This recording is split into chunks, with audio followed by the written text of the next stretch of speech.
Hello guys, it's almost the end of 2023, so let's take a quick look back at some of my favourite builds of the year. The year started really well back in January with these new model releases from Beacon Models.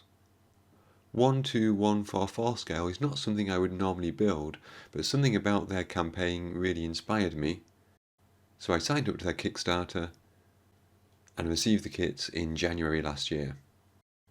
I got this fantastic dogfight set featuring a Spitfire 1A and a BF109E4, and as a Kickstarter bonus I got these 3D printed parts for the RAF dispersal scene. The kits themselves are great, lots of detail, really well researched, and in the end I made two separate scenes with them, one of this dogfight over the cliffs of Dover,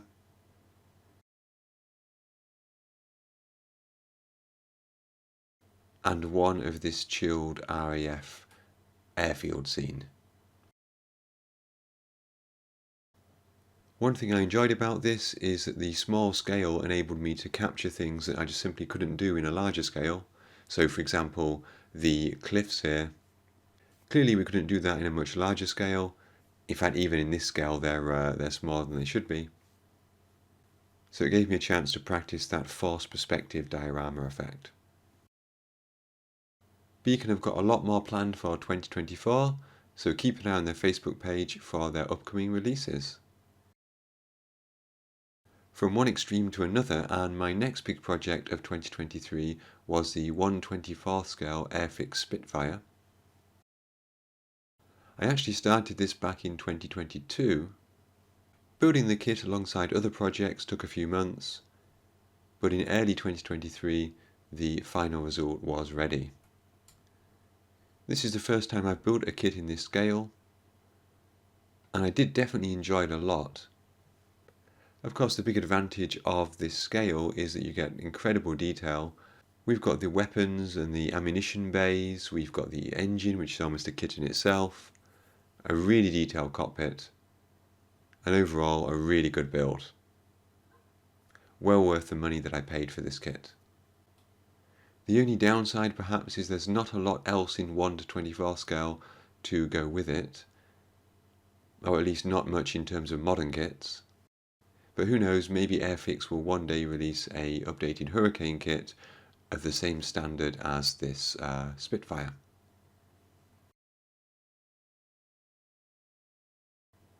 In 2023 I started to get a bit more involved in 3D printing. I dabbled in it a little bit in the past, but in April and May I started to build a couple of kits which were entirely 3D printed. I started with this KFZ-13 Scout car in 1/35th scale. This was downloaded from Sparty72 on Quartz 3D, and as you can see the end result is really quite impressive. There are different ways to approach 3D printing of vehicles. This particular model took the kit approach in that I had a number of parts I had to build up to make the final vehicle. It worked really well, and I'll definitely be looking for more options like this in the near future. Dioramas are something that I really enjoy building, but sometimes I just don't seem to have the time to do them, or certainly not to do them well. However, I was really pleased with my Sherman Stuck in the Mud diorama, which I finished in March. This was the Tamiya M4A3E8 Easy 8 Sherman, and I had a lot of fun mucking this up and leaving it stranded in the ditch at the edge of the road. With hindsight, I think that no matter how much mud I put on a kit, it never seems to be quite enough, and I think in this case I definitely could have dirtied up these Miniart soldiers a lot more. Nevertheless, I was really pleased with the result, and you guys seem to like it too, with over 160,000 views since I uploaded.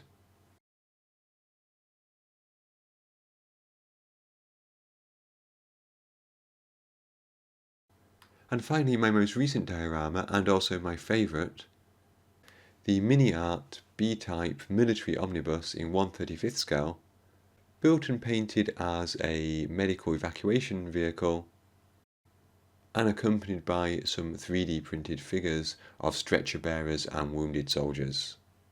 One of the things I enjoyed about this kit is the interior. I really do like interiors that we can see and show off, and this bus is a perfect example of that.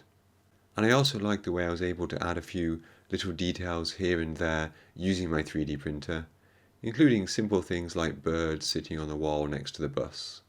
It was also great fun weathering the bus, really slapping on the various enamels and pigment effects. And I think again, one thing I learned here, similar to the Sherman diorama, is that you can put lots of material on, but it does tend to blend in and fade away when it dries. And so you can always add more. Nevertheless, I'm really happy with the end result here, and I think it really captures a nice moment in time of these troops being evacuated.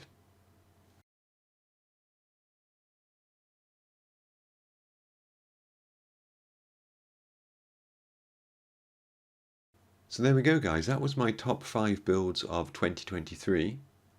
What did you think of my choices? Do you agree with them? Do you think I should have included something else? Let me know in the comments below. Of course, the key factor in the success of all of these builds has been you guys. You've given me tremendous support over 2023.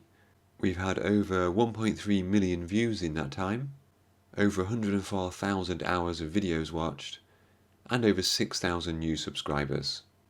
So a huge thank you to all of you for watching, for liking, for commenting, for sharing. It really is massively appreciated. And of course, huge thanks to my Patreon supporters and YouTube members who give extra support to the channel every month. It's massively appreciated guys, and it makes a huge difference, so thank you very much. Of course, I've got no plans to disappear in 2024, and I hope to bring you some more build videos and reviews that you'll enjoy. There'll be a video out next week with some of my ideas and thoughts for 2024. So until then, thank you for watching and thank you for your ongoing support. Have a Merry Christmas and have fun modelling.